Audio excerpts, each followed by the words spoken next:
Hi friends, ನಾನು ನಿಮ್ಮ Bharathi Viji. Welcome to time pass at 10 minutes. ನಾನು ವಾರದ 5 ದಿನನೂ ಬೆಳಗ್ಗೆ ಜಿಮ್ಗೆ, ಸಾಯಂಕಾಲ ವಾಕಿಂಗ್ಗೆ ಹೋಗ್ತೀನಿ. ಇದು ನನ್ನ ಪ್ರತಿದಿನದ ಅಭ್ಯಾಸ. ಇದರಿಂದ ನಾನು ದಿನ ಫುಲ್ಲು ಹೆಲ್ತಿಯಾಗಿ ಆಕ್ಟಿವ್ ಆಗಿರ್ತೀನಿ. ಜಿಮ್ ಅಂದರೆ ಕೇವಲ ಬರೀ ವರ್ಕೌಟ್ ಅಲ್ಲ, ಅಲ್ಲಿ ಸಿಕ್ಕೋ ಫ್ರೆಂಡ್ಸ್ ಕೂಡ ತುಂಬ ಸ್ಪೆಷಲ್. ಇವರೇ ನನ್ನ ಮೋಟಿವೇಶನ್. ನಾನು ಲೇಸಿ ಆಗಿದ್ರೆ ಫುಲ್ ಪುಷ್ ಮಾಡ್ತಾರೆ, ವರ್ಕೌಟ್ ಮಾಡೋಕ್ಕೆ ಎನ್ಕರೇಜ್ ಮಾಡ್ತಾರೆ. ಜಿಮ್ನಂದರೆ ಒಳ್ಳೆ ಟ್ರೈನರು, ಒಳ್ಳೆ ಮ್ಯೂಸಿಕ್ ಜೊತೆಗೆ ಒಳ್ಳೆ ಫ್ರೆಂಡ್ಸು ಕೂಡ.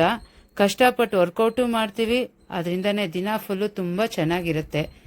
ಚೆನ್ನಾಗಿ ಎಂಜಾಯ್ ಮಾಡ್ತೀವಿ. ನಾನು ಹೋಗೋ ಜಿಮ್ ಹೆಸರು ಎಕ್ಸ್ಟ್ರೀಮ್ ಜಿಮ್ ಅಂತ. ತುಂಬ ಒಳ್ಳೆ ಫ್ರೆಂಡ್ಸ್ ಥರ ಇರೋ ಟ್ರೈನರ್ಸ್ ಇದ್ದಾರೆ. ನಾನು ಈ ವಿಡಿಯೋ ಮಾಡ್ತಾ ಇರೋ ಉದ್ದೇಶ ಏನು ಅಂದರೆ, ನಾನು ಮಾಡ್ತಾ ಇರೋ ವರ್ಕೌಟ್ಗಳನ್ನು ನೋಡಿ ಅವುಗಳನ್ನು ಸುಲಭವಾಗಿ ಮನೇಲಿ ನೀವು ಮಾಡ್ಕೋಬಹುದು ಮತ್ತು ನಿಮ್ಮ ಆರೋಗ್ಯನೂ ಕಾಪಾಡ್ಕೋಬೋದು, ಆ್ಯಕ್ಟಿವ್ ಆಗಿರ್ಬೋದು. ವಯಸ್ಸು ಬರೀ ನಂಬರ್ ಮಾತ್ರ. ಎಂಜಾಯ್ ಮಾಡಬೇಕು, ಸಂತೋಷವಾಗಿರಬೇಕು ಅಂದರೆ ಎಲ್ಲ ನಮ್ಮ ಮನಸ್ಸಿನಲ್ಲಿರೋದು. ನೀವು ಪ್ರಯತ್ನ ಪಡಿ, ದಿನ ಫುಲ್ಲು ಆ್ಯಕ್ಟಿವ್ ಆಗಿ ಆರೋಗ್ಯವಾಗಿರಿ. ಈ ಥರ ವಿಡಿಯೋಗಳನ್ನು ನೋಡೋಕ್ಕೆ ಮುಂದೇನು ನಮ್ಮ ಚಾನಲ್ನ ಸಬ್ಸ್ಕ್ರೈಬ್ ಮಾಡಿ, ಇನ್ಸ್ಟಾಗ್ರಾಮಲ್ಲಿ, ಫೇಸ್ಬುಕ್ಕಲ್ಲಿ ಫಾಲೋ ಮಾಡಿ, ನಿಮ್ಮ ಫ್ರೆಂಡ್ಸ್ಗೂ ಶೇರ್ ಮಾಡಿ. ಅವ್ರನ್ನೂ ಆರೋಗ್ಯವಾಗಿ ಆ್ಯಕ್ಟಿವ್ ಆಗಿರೋದಕ್ಕೆ ಸಹಾಯ ಮಾಡಿ. Thank you friends.